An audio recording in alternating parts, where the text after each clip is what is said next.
did lockdowns do anything? Were they successful? And also, were those Imperial College numbers early on like a really dangerous thing that they threw out there with this 1.5 million deaths potentially? I mean, Mark Andreessen, Horowitz was recently on a show and he just said, you know, he'd reached out to see if he could help with some of those numbers, and it turned out that a lot of those were just really not well done. So just curious about those two things. So the Imperial College numbers. I mean, that estimate by the Imperial College team in March of 2020 played a pivotal role in that shift. That report came out. The other thing that played a pivotal role was the example of China. They claimed that lockdowns worked. But just so everyone knows, the lockdowns did not work. Right? There's now an incredible number of studies that have tried to look, comparing places that locked down, shut down businesses, shut down schools, compared to places that were much more measured in their response, in particular Sweden. Actually, even places like South Korea didn't lock down, didn't close schools so much. They didn't shut businesses. They had much more of a voluntary approach. They're like, say, okay, we recommend that you stay home if you can from work, but there's no requirement, that kind of thing. Sweden, if you went there in 2020, I mean, it was like normal life for most people. Now, older people were told, like, be careful, and they were given resources to be careful, right? They if they were an older person working, you could get there's the Swedish welfare state. So you had like an example of what could be done without a lockdown, and there's no difference, Brian. There's no difference from that spring 2020 lockdown between countries that did and didn't lock down, or very, very little difference. You could there's a comprehensive meta-analysis. Meta-analysis is a study of studies done by people looking and trying to assess the quality of different studies, and they're saying, okay, what is the literature as a whole telling us? Done by this team at Johns Hopkins University, and their conclusion is that the spring lockdowns in 2020 saved maybe 6,000 lives in the UK and 2,000 lives in the US. I mean, maybe it's backwards, but it's not. Now, if you look at what the Imperial College was saying at the time, they were saying that if the United States didn't lock down within 2 months, 2 million people would die.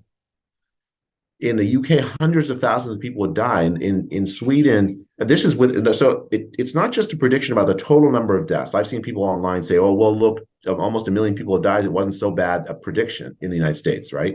But that's over 3 years. The prediction was with the time frame. It said within 2 months, if you don't lock down, the disease is going to spread everywhere, and 2 million people are going to die in the United States. I got to visit with President Trump in July or August of 2020, and he asked me if he saved 2 million lives on the basis of that incorrect forecast. He attributed the fact that 2 million people didn't die within 2 months to the lockdowns that he imposed. If you ask Boris Johnson, I suspect he'll say the same thing. But it was a fallacy, an illusion, because they did something. They thought that you look at the prediction, a prediction based on.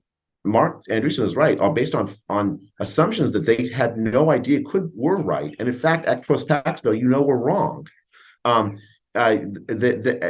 because you can compare places that didn't follow the strategy and didn't have those deaths, and so the answer is it was really futile, Brian. It's an unfortunate fact because we sacrificed so much, so many people sacrificed so much so that we have those lockdowns. As we said, mostly the poor, the children, and so on, working class people. But it was really all for naught. I was on like a WhatsApp group with a bunch of doctors, and I saw those first numbers, and I still remember I was in the gym. It was like mid-March, and my heart dropped when I saw that. It was like, 1.5 or whatever it was.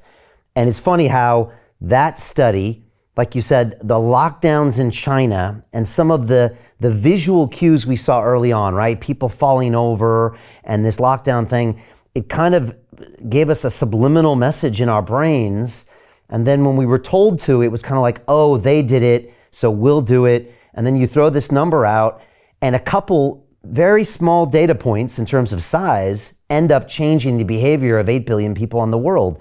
It's a case study of what not to do, right?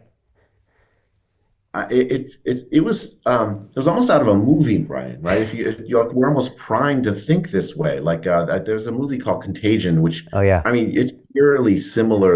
It's almost like I think it's 10 years old, but it's that it may as well have just been made in 2021 or 2020, and it played itself out. People, the World Health Organization sent I'm going to call it a junket, like essentially a set of people, experts to China in February of 2020 to assess the Chinese lockdown. You remember the China lockdown in January of 2020, shutting down apartment buildings, locking the doors so that the residents couldn't get out if there was a single case. Basically, a huge province of millions of people shut in with just draconian authority, sort of, the kind of lockdown only a totalitarian society could actually impose.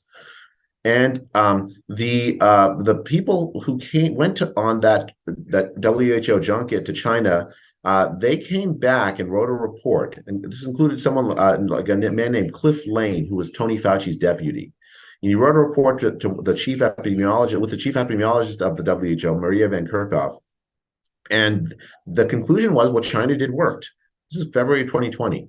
And Cliff Lane writes an email to Kerkhove when he comes back saying, what China did worked, albeit at great cost. We have very difficult decisions to make. It should involve more than just the people in this room. They were a very small number of people in the West had concluded that the lockdowns that China did worked. And those small number of people, unfortunately, were the leaders of public health. You had the Imperial College model saying if you don't lock down, millions are going to die. I think that's why we switched in March of 2020. It was that combination of those. We were primed for it with like movies and craziness. And as you said, like visual cues out of China. This WHO report, which had a huge impact on the thinking of governments around the world, and then the cincher was the Imperial College model. So Jim Rickards has just recorded a video that's not available to anyone in the public, and he's going to be talking about how this upcoming recession is going to be fast, it's going to be bloody, it's going to be nasty. But at the same time, he's going to show you how you can position yourself to profit from all of this chaos. Now, we've made this video only available to our viewers. Go to londonreal.tv/Jim.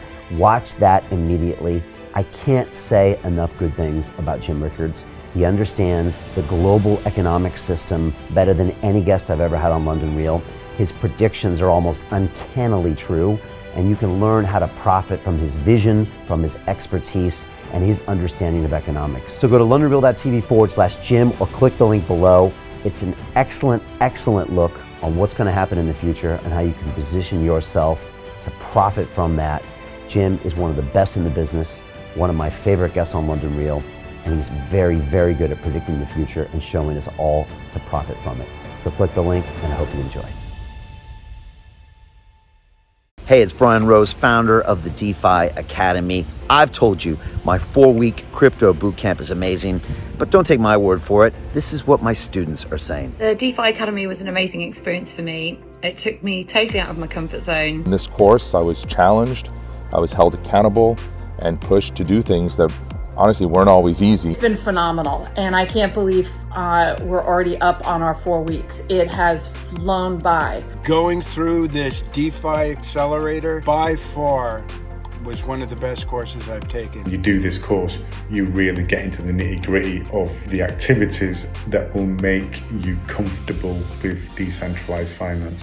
Thank you so much to Brian and everyone at London Real and the DeFi Academy for even putting together an amazing course like this. Anybody else that wants to do it, please sign up. It is well worth the money.